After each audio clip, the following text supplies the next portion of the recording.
Hello, and welcome to In the Studio. This episode is The Art Theater of Davis. I'm your host, Ashley Woodbury, and these are my guests, actor John McLean and artistic director Timothy Nutter. Welcome. Thanks for joining us. Hi. Thanks for having us. Appreciate it. Yeah. So go ahead and tell us a little bit about the mission of your group. The mission of our group. Yeah, well, the Art Theater of Davis is basically just a small community theater group. We recently started in Davis. I had the first meetings last December. So it's only a few months old at this point. Wow. Basically what happened was I was fired from my dance jobs, and so I had more time on my hands, and I came across a venue in Davis that didn't have any theater, but was trying to collect different art projects from around town. They had visual art, they had music, but they didn't have any theater. Yeah, because it was in an old auto repair shop. So I asked them if we could start performing theater there. That's third space. And they said yes. So we started the Art Theater of Davis with the idea of performing classic modern plays, important works of theater that should continue to be performed but aren't at the moment in Davis because other theater groups, other wonderful theater groups have different repertoires. I see. That's the mission. I see. So tell me a little bit about your niche in context of the other theater groups that are already in Davis. Yeah, the niche of the art theater, right. There is DMTC, right? The DMTC, Davis Musical Theater Group, or a company, Davis Musical Theater Company. When I was a kid, I was a munchkin in The Wizard of Oz with them. They've been here a while. Wow. Exactly. So they're still doing wonderful classic and more contemporary musicals. They did some recently Cats. They do things, children's musicals. Okay, but not necessarily late 19th century plays? Yes. Right. It's okay. Totally different. They do musical theater. There are a couple of Shakespeare groups. There's Acme Theater. There are a couple of groups in Winters. Again, one of them does Shakespeare workshop in the summer. But there aren't any groups that are doing things like Chekhov, Ibsen, Modern Shaw. classics. So that was part of the reason why we chose that repertoire. I see. So speaking of Chekhov, that would be the playwright of your most recent production, Three Sisters? Yes, our first production. Is that correct? Most recent and first? Yes. Yep. Which is impressive given that it all started up just this last December, and here we are in April, so 4 months strong. Tell us about Three Sisters. Well, I came to it, found the audition notice, and I've been a fan of Chekhov, so I saw, look, a Chekhov play, let me go audition, and that's when I met Tim, and I was very excited that somebody was actually going to put up a modern classic show. As he said, we don't, it's just not done. Excuse me, just not done very much. So I was very happy to go and audition for that. Yeah. So hopefully we can continue to roll that too. I like the venue. Three Sisters was kind of the outstanding feature of that project from my perspective was that there were so many people involved. There's normally a cast of 14. I could only find 12 people who wanted to act in it. So, but even 12 people cooking soup for 12 people can, anyway. And blocking that. And then, of course, it has 4 acts and 3 different sets. Wow. So, very set heavy, yes. Part of the complications, and this gentleman moved a lot of it. So I know how much furniture was there. We have pictures of Three Sisters, if you'd like to see those, I think. We would love to see some pictures from your latest production. Mm-hmm.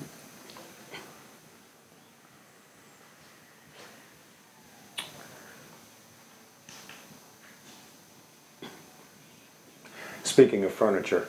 Right, yeah, that's a picture of me moving a sofa, which was loaned to us from another theater group in California. You can also see the swing, which is made out of a birch log, which is supposed to be made into doll furniture, but then I was given it because Three Sisters, they talk about birch trees a lot. It's the national tree of Finland and Russia. Wow. So that's sort of part of the imagery of the play. And then one of the artists at third space, hung it from the rafters there. Wow. Yeah. Yeah. And you can also see the seating area in that last photo. That's right, the seating, the risers, which were also built by visual artists at third space. And what are we looking at here? That's from above, Johnny. Yeah, this is our production guy extraordinaire, Matthew Harrell. Matthew Harrell. I couldn't remember his last name. He's upstairs. He's running the board. He basically, Tim mentioned it was an auto shop at one time, and Matthew and Tim basically turned an auto garage bay into a theater. It was incredible. Every night during rehearsals, excuse me, I would come in and it would be more of a theater every night. It was just incredible to watch the transformation. Indeed. Yeah, it was great. And Matthew, man of many talents. You bet. That's us warming up. There we go. Right, so, 12 people. Try to have some sort of sense of team camaraderie, people working together, and of course acting involves speaking, but it also uses your body, and so here we're doing a kind of a warm-up for our upper body. Mm-hmm. And if you can't tell, that was me there in the old guy suit. Fred Gladdis, the photographer of the Enterprise, he took this photograph where you see both sides of the curtain, the audience to your right, and then to the left you see the first act set with three of the sisters. Towards the curtain we have Irina in white, who was Claire D'Angelo, and then Sarah Cohen in the center, the eldest sister, Olga, and then in the black is Tatiana Ray, who was Masha. I see. And would you say most of the actors are local?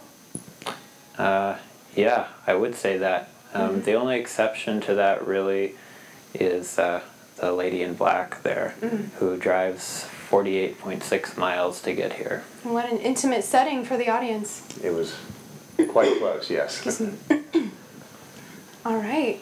So, what other challenges might you have faced in this first show? Was it hard to get people to come, or did you have a good turnout?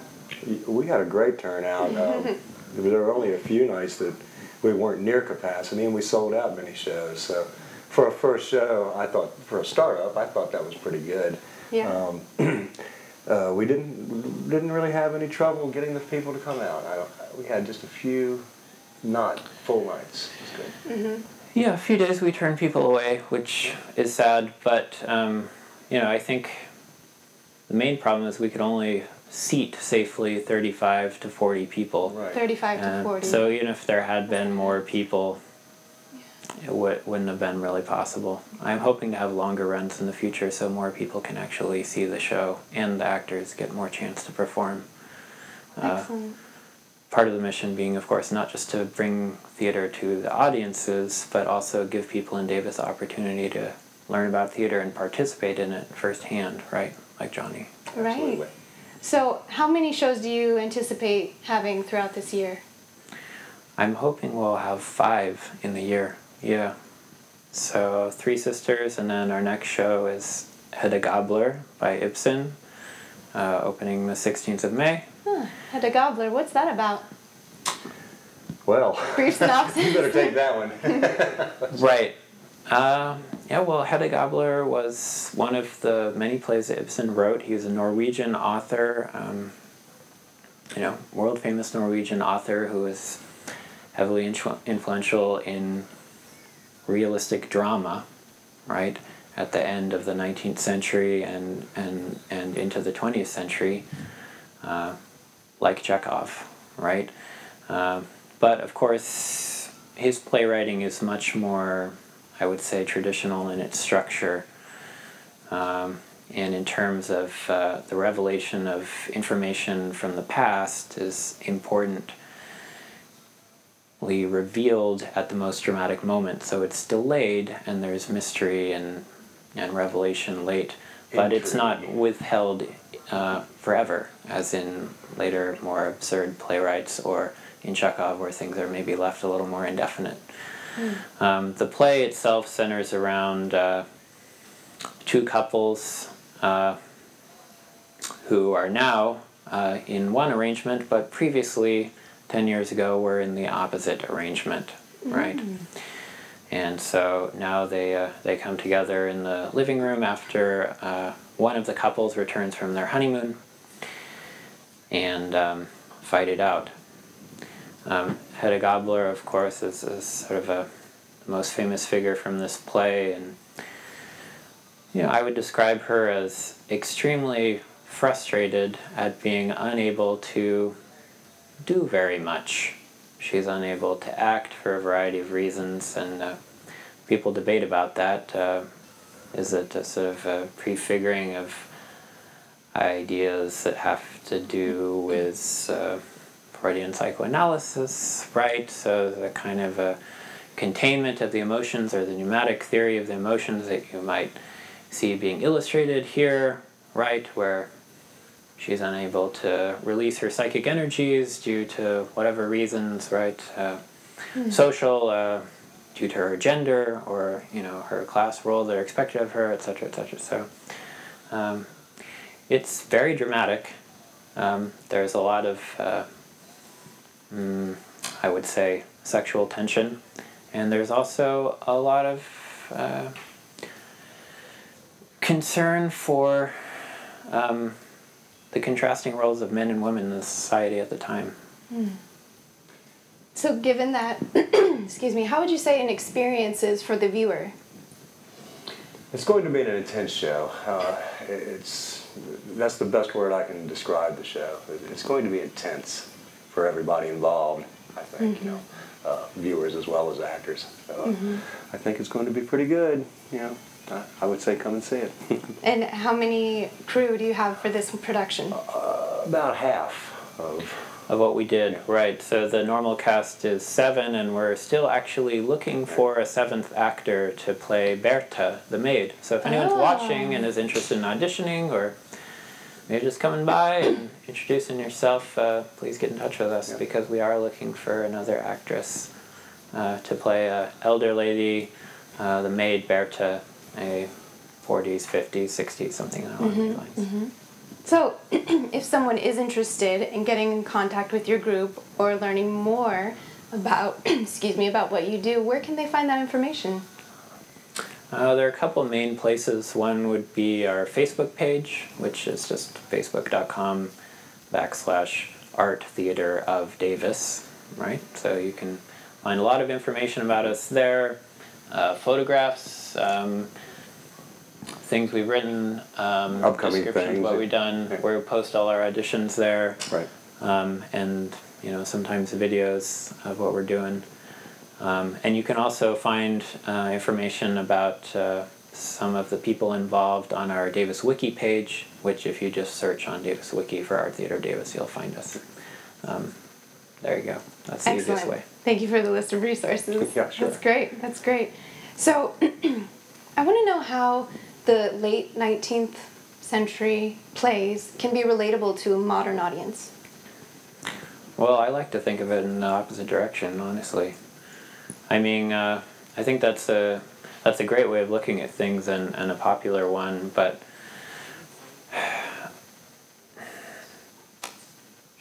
I hope that people come to see these plays to hear them, right? Rather than to hear themselves. Right. That's my hope. And of course, it's always a dialectic and somewhat of both. I mean, it would be impossible to expect something other than that. But when I read these plays, there's certainly always a temptation to find yourself in the text, but it's our duty to read texts from the past and try to hear what is there, even if it might be strange or different or surprising or disappointing, right? I don't know, Johnny, what do you think? Well, I think anybody can relate to this. These are human stories, you know. That anybody can relate to what you're reading. Like Tim said, you always want to put yourself in the context. I like the fact that while we adapt the text, we sort of try to keep it to the era, you know, of dialogue. We don't really make it a modern dialogue. Yes. Yeah. Well, I should maybe give you a second answer, which might be more helpful, and not a sort of debate about interpretation. Right. If the question might be, why would anyone want to come see this play? Right. What would be interesting for them about it? And I think, as Johnny says, the story is something that I think most people are going to find gripping and appealing in all the ways that we often find dramas to be appealing to, you know, to our emotions, our souls, and our desires, really, as humans. You know, Hedda is someone, the main character, Hedda Gabler, you know, is someone who I think shows strong desire to act, to become who she is, to develop. But because of a lot of things, some to do with herself, her personal flaws, life circumstances as well. Circumstances, and, you know, pain from the past, I think she takes other paths, right? And some to do with some you might call cruel and manipulative, which hurt other people. And that's something we see in life, isn't Everyone has their own path. There we go. Isn't that true? So with this crew being half the size of your last one, and with the actors present, tell me about the stage logistics. Well, it's simpler, right? I mean, that was one of the goals for this play, is to try to use less furniture, less people, and take up less of third space, because there are a lot of other arts groups, yoga classes, visual artists that are trying to use a space. A shared space, and we all have to work with each other, so a smaller set, less furniture to store, many less props, all that. What do you do with all that? Well, we had to store it there and move it nightly, and, you know, it's part of the deal, you know. Well, some of it is now in a storage space on Olive, which was being provided for us by Barbara Markovitz, who is a visual artist who's part of the group. And so she's interior designer, and she uses it for her own projects, and generously allowed us to use part of the space to keep some of our things. Community at its best. That's right. Yep. Right. Yeah. I mean, another important factor would be money, right? Or the lack thereof. Right? So on, you know, Three Sisters was quite expensive in terms of the properties, and even though we were able to have good crowds at the shows, we didn't make enough money to be able to spend that kind of that amount on the next show. So so that's going to constrain us a little bit, but I think that's always good. You know, you just get creative in the face of having less, right? Building walls out of sheets. I've already been, you know, driving around Davis looking for free furniture, this kind of thing. So, from what I understand, this group was a startup company largely on your behalf.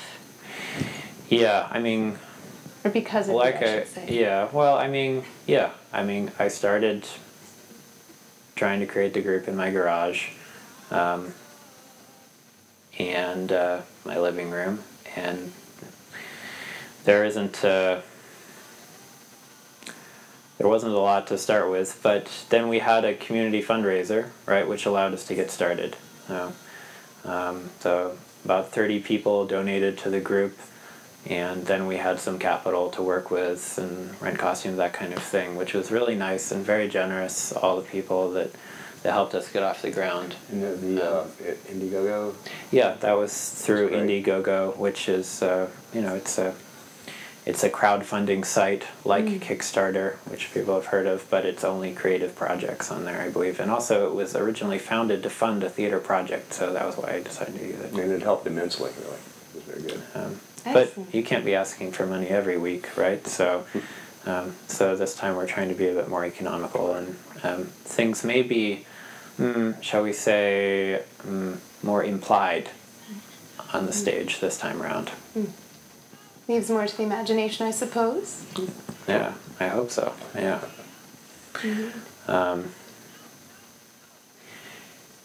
Yeah, I mean, what? Tell us about your role. I was actually just thinking that sure, same I'll question. talk about. Thanks. I'll talk about Sorry. my No, role. your psychic. No, it's perfect. Please. I played Judge Brock. He's a bit manipulative. Likes to get his way. He'll do just about anything to get his way, and he's sort of gleefully manipulative. He likes doing what he does. It's going to be a fun role for me. Totally something I've never done before. It's good. Yeah. Gleefully manipulative. Is there a cackle or a certain signature? Not yet. Gesture? Not yet. We're working on something. I'm working on it. Yeah. It's a work in progress always. And what time period is this play set in? 1890. Yeah, turn of the century. Yeah. Just before. Yeah. So late Victorian, right? And the place? Well, it's a small town in Norway. Right. Yeah, Okay. so we're near the fjords, right? There are mountains above, sea below. It's a harsh countryside, Yeah. right? Yep. Yeah, I mean, the other thing I would say about your character is, I think different characters in this play can be maybe perhaps usefully associated with different moral approaches to the world, and we have some people that perhaps are more closely allied with a sort of rule following or Christian type morality, and Some who aren't. and some who are not. Yeah. And Brock is one of the alternatives out there. I might even call him the satanic alternative, or the realistic one if you want the political theory metaphor. Yeah. So is there a counterpart to that? To Brock. I don't know, Brock. I would think Tessman, Jorgen would be the closest counterpart, in my opinion. He's wholesome and he's pure and he's a stand-up guy and he's an academic. He's just a nicer fellow than Brock, I would think. So I would say he's a counterpart. Not exactly a counterpoint, but completely different than. Do those two characters interact Yes. throughout the storyline? Oh yes. He's had his husband, so in interactions with Brock and Hedda, obviously he's the master of the house, so he'll be in and out. He comes and goes. It's his place. So yes, there's interaction. All right. More to come, it sounds like. Oh yeah. We don't want to give away too much of the story, do Come we? see the show. Come see the show. Come see the show. So folks can look forward to this show premiering shortly, and it will be at the Third Space location. Right. Yes. That's right, 946 Olive Drive in Davis. Third Space, just around the bend in the road. If you turn right, coming out of the Richards Underpass, you'll see Napa Auto Parts on your right-hand side. There's Dutch Brothers Coffee and Red Rum Murder Burgers. Burger, or Red Rum Burger for those who live in the present. And it's just on the other side of that. The next Is building. that right? Yeah, that's correct. Excellent. Yeah. Plenty of parking. Come on out. Excellent. And do the shows generally premiere for 3 nights of the weekend, or just one night? Is it their matinees or? That's right. Yeah, we.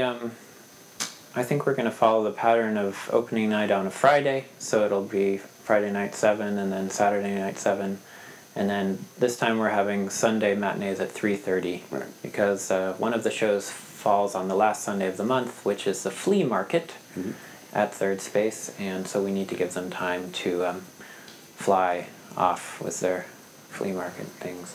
The cooperation aspect we were talking about. So it'll be at 3:30 on Sundays this time, and the first weekend will be Friday through Sunday, and the next 2 weeks will be Thursday through Sunday. So Thursday night last time was less full. So if you were turned away last time, you might want to think about coming on Thursday, because you probably won't be. Oh, insider tips. Sounds Okay. good. So, Before we end our time together, I just wanted to ask you, what are some of the goals for the Art Theater of Davis from here? Where do you see the future plans going? Well, the plan at this point is to do more of the same, really. We just got started, so we're hoping to establish ourselves as a business in Davis. We're thinking about how to organize legally, right? So perhaps as a nonprofit, if that makes things better for the people involved. Another one of our goals is trying to move towards giving the people that work as actors more of the sorts of, shall we say, treatment that they should have, that we wish we could give them. We wish we could give them more time. We wish we could, for example, pay them, dare I speak the word, right? So that would be nice for the future, but that would require us to have more money and probably work a lot more and harder, which I would like to do, honestly. I would love to work on this more and work harder on it. And just setting it up so that that's a realistic possibility is really my goal. And I'd like to say that, in my opinion, the first show was a home run. So as a startup, we only have to go on up and keep doing home runs. I think it's not unreasonable to ask. It's a great company. So you would say overall that the community has responded well and I would. warmly? I think the people that showed up to the show were by and large happy. Of course, there was some disappointment because I made a lot of mistakes, in setting up the show. But I think as we have a larger group and I'm able to delegate some more things, then hopefully that will be resolved and more people will be happy more of the time. And we'll be able to share the work, the hard work that the actors do with more people, which I think will be better for everyone. Yeah. Do you see yourself staying on with the production? Oh, I hope so, yes. I'll audition for everything he puts up. Yes, I will. Excellent. Yeah. Excellent. It's a fun company to work with. The cast and crew on the first show were just great. We've become friends very quickly, and it was fun to go to work every night and put in the work. Did you find it was pretty easy to schedule in with your other priorities in terms of going to rehearsals as an actor? Pretty much, yeah. For me, professional musician, I can make my own time, so it's good. Some people have conflicts, but for the most part, it was pretty easy, I think. Excellent. Excellent. Well, that's all the time that we have tonight for this episode of In the Studio, here with the director, the artistic director, and the actor for the Art Company of Davis. Excuse me, the Art Theater of Davis. Yeah. Wait for the very last minute for me to stumble my words. That's okay. Just want to take a little more camera time. No. But thank you both for coming so much. Thanks for having us. Thank you for having us, so much. Ashley. Really appreciate it.